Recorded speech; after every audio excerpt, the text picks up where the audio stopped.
Good morning everyone. இன்னைக்கு ஏசாயாவின் புஸ்தகம் 26ஆம் அதிகாரம் 3ஆம் வசனத்தை வாசிக்க போறோங்க.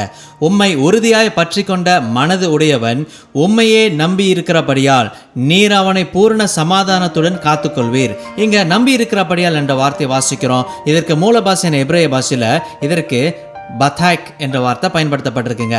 இந்த பத்தாய்க் அப்படின்னா என்னதுங்க?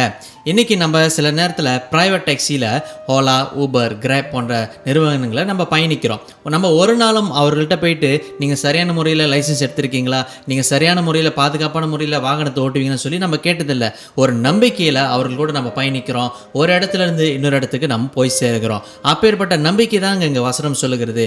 இன்னைக்கு உங்களோட வாழ்க்கையில் ஆண்டவர் ஒரு காரியத்தை செய்ய வேண்டும், ஆண்டவர் ஒரு காரியத்தை ஆசீர்வாதமாக மாற்ற வேண்டும் சொன்னாக்கா ஆண்டவரை 100% நம்ப வேண்டும். 100% நம்பும் பொழுது அவர் உங்களை பூர்ண சமாதானத்துடன் காத்துக்கொள்வாராம். ஷலோம்.